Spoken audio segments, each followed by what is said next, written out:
السلام عليكم سبورتيكس رياديكس وفورموليكس اليوم مع الكزافس كلوب نيميرو 5 كزافس كلوب نيميرو 5 غادي يكون معنا سي Abdel Yazali, notre spécialiste F1. Bonjour Abdel. Bonjour Xavier. Comment ça se passe? Bonjour au Formulix, ça Super. va, alhamdoulilah, très bien, merci beaucoup. Très bien, aujourd'hui j'ai plein de questions à te poser. On est entre Bakou et le prochain Grand Prix, on est au 6e Grand Prix. La première question, je voulais que tu me fasses un petit bilan de ce début de saison. Très bien. Comme bilan de la saison, là nous sommes on a déjà vécu 6 Grands Prix. Là c'est le Grand Prix de Paul Ricard, le Grand Prix de France, le fameux Grand Prix de France, qui débutera ce vendredi bien entendu avec les essais, les premiers essais.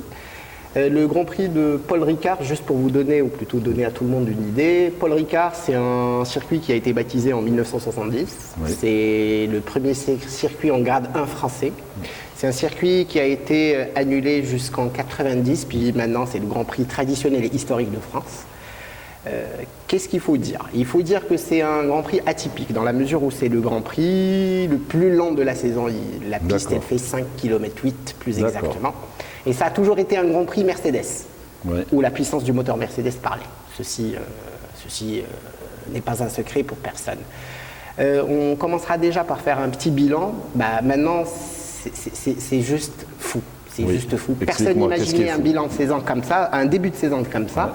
On est déjà au 6e Grand Prix. 6e Grand Prix, on a un chassé croisé entre Hamilton et Verstappen. Et pour l'anecdote, Verstappen en 6 Grands Prix, il est déjà à plus de 50% des points marqués la saison dernière sur 22 Grands Prix. D'accord, il a déjà rattrapé. Sur 22 Grands Prix, il est à 50%, sachant qu'il a abandonné 5 fois l'année dernière, ou plutôt la saison dernière. Maintenant, il est à 50% de... Avec 3,5 fois moins. Exactement. Il a gagné combien de Grands Prix? Maintenant, sur Verstappen, il est sur son 2e. Il a déjà 2 dans le... Déjà, c'est son... Et Hamilton, il en a gagné combien? 2, ok. Et les autres, c'est Pérez. Et les autres, c'est Pérez, justement, Pérez. Et c'est un chassé croisé de classement 2e ou 3e, entre Hamilton et entre Verstappen.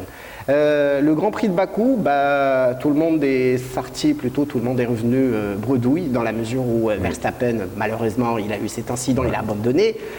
Hamilton, la fameuse erreur qui a été commise au dernier tour, malheureusement, a fait en sorte à ce qu'il termine dernier, donc 0 point.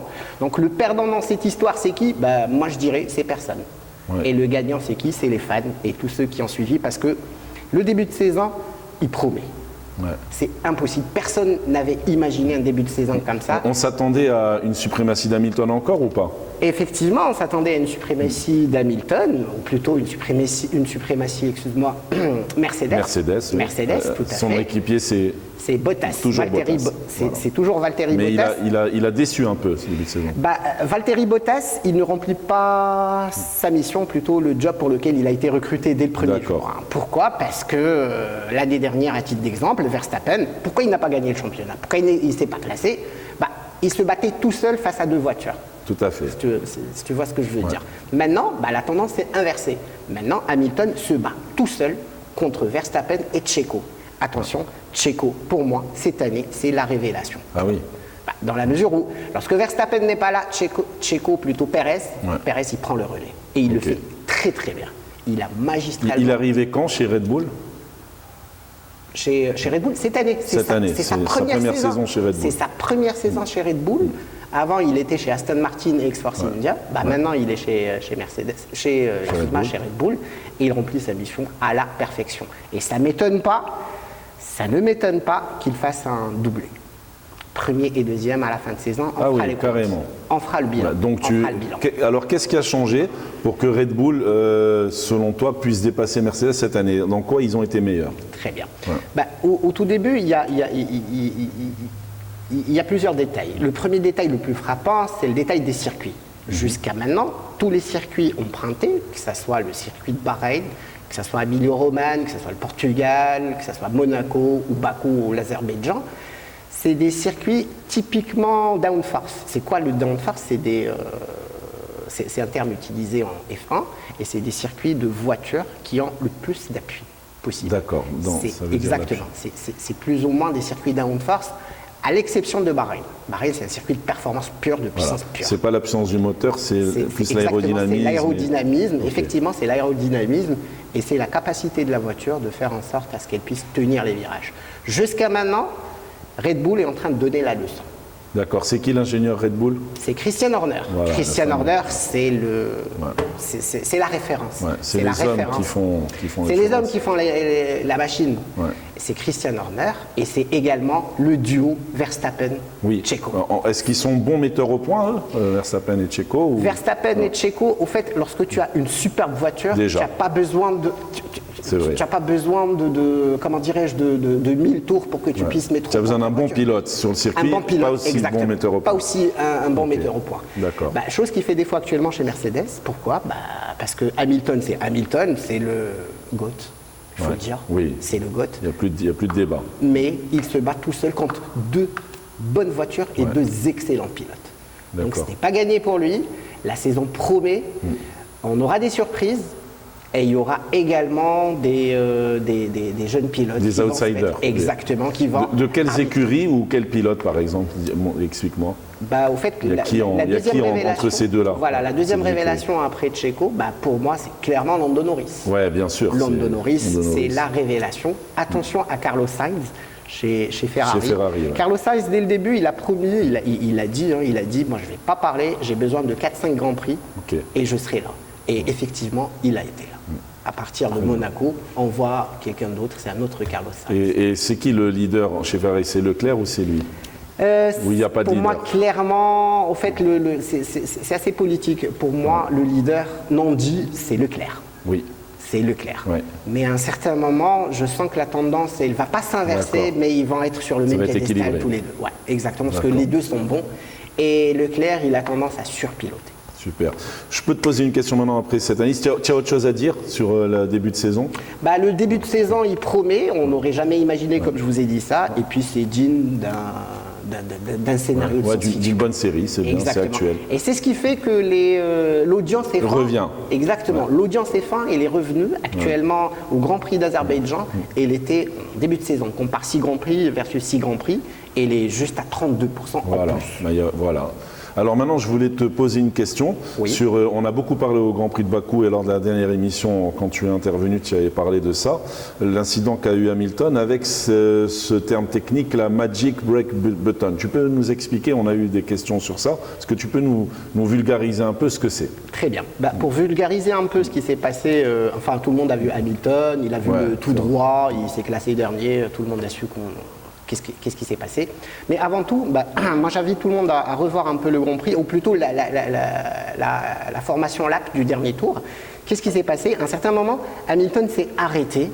Il s'est arrêté sur la pit lane, ce qui est normal, sur le grid plutôt. Et on a vu une fumée sortir des freins. C'est visible, tout le monde l'a vu, il n'y a pas de souci. C'est quoi cette fumée? Cette fumée, c'est la chaleur qui a été dégagée par les freins et qui est censé normalement mettre les pneus en température. Parce qu'à chaque départ, pour que tu puisses faire un bon départ, pour avoir du grip. Exactement, pour avoir du grip, pour que tu puisses faire un bon départ, pour que tu puisses prendre le virage comme tu veux, il va falloir mettre tes pneus à la bonne température. C'est pour ça qu'il y a des couvertures chauffantes. Exactement, dans un premier temps, et ce n'est pas assez. En fait, Mercedes, pionnière technologique, ça ne se discute pas, et elle a mis en place ce qu'on appelle un Brake Magic Button. D'accord, ok. C'est un bouton magique des freins. Il sert à quoi? Au fait, c'est simple. D'ailleurs, on va appuyer tout ce qu'on va dire avec des illustrations par la suite, si c'est possible. On va voir avec la régie comment on va faire. Au fait, vous avez le bouton comme ça, vous avez le volant comme ça, et vous avez une molette, 2 molettes, une à droite et une à gauche, et 2 boutons. Les 2 boutons où c'est écrit BB, c'est Brake Balance, et vous avez deux molettes. Les Brake Balance te permettent de soit mettre les freins sur la droite ou mettre les freins sur la gauche. Parce qu'il y a des circuits où tu as l'impression que la voiture, elle ne tourne pas, elle glisse. C'est comme si elle drift. Et vous avez une molette, les 2 molettes, pour déterminer la charge du frein. Et vous avez un petit bouton derrière, c'est unique chez Mercedes. Personne ne l'a, c'est unique chez Mercedes. Vous avez un bouton derrière qui te permet d'envoyer toute la chaleur du moteur thermique, ce qu'on appelle un MGUK. Donc si vous voyez MGUK, c'est le moteur thermique, pour vulgariser, qui envoie de la chaleur générée et l'envoie directement vers les freins pour chauffer les pneus. D'accord. Ce qui s'est passé, c'est approuvé, cette technique. C'est approuvé et c'est unique chez Mercedes. Tout le monde essaie, mais c'est une technologie. C'est une technologie Mercedes. qui s'est passé, c'est que Hamilton, il a hyper bien chauffé ses pneus. D'ailleurs, on le voit, dès le départ, il a pris un envol monumental. Il allait virer premier, c'est normal. Au moment où il voulait peut-être, il s'est emmêlé les pinceaux. Exactement, même sur la télémétrie, on ne la voit pas. Au moment où il voulait tourner à gauche, il a touché accidentellement, on ne sait pas. Ou alors dans la concentration, parfois tu fais une erreur. Voilà, il a touché le bouton. Qu'est-ce qui s'est passé en touchant le bouton? Il a envoyé toute la charge des freins devant et ça a bloqué. Ça y est. Ça a bloqué, il a fait un tout droit. Et ça arrive. Maintenant, Mercedes, suite au dernier communiqué, ils se partagent la responsabilité. Ils disent non, c'est pas Hamilton le fautif et c'est très fair play de leur part. Ils ont dit non, c'est pas Hamilton, on se partage, il va falloir faire s'habituer aussi. Maintenant, sur le prochain Grand Prix, à Paul Ricard, le Grand Prix de France, on verra un nouveau volant chez Mercedes, où il n'y aura pas le fameux bouton. Et il ne pourra pas chauffer et utiliser cette technologie? Autrement, il le fera autrement. Il le fera autrement, de façon à ce que ça ne soit plus une activation, on ne risque plus d'activation accidentelle. Elle sera un peu loin. Merci beaucoup, il y a beaucoup de gens qui m'ont posé des questions sur ça. On termine maintenant, Abdel. Je voudrais que tu me parles déjà, on a parlé début de saison, je voudrais que tu me parles des rumeurs de Mercato pour la saison prochaine, Mercato F1. Le Mercato F1 également, il est à l'image de cette saison, après les 6 Grands Prix. Après les 6 Grands Prix, on commence à entendre énormément de bruit et énormément de choses. Et le problème, c'est qu'il n'y a personne n'est sorti avec un communiqué pour démentir. Quand tu ne déments pas, c'est qu'il y a forcément anguille sous roche. Tu n'entendras jamais parler de Leclerc chez Mercedes, par exemple. Si tu oses dire Leclerc chez Mercedes, tout le monde va scander non. C'est impossible, ça ne risque pas. Maintenant, sur le paddock, tout le monde, y compris Toto Wolff et Helmut Marko. Helmut Marko, c'est le PDG. Tout le monde on parle. George Russell, c'est qui George Russell? George Russell, c'est le protégé Mercedes. Il a été.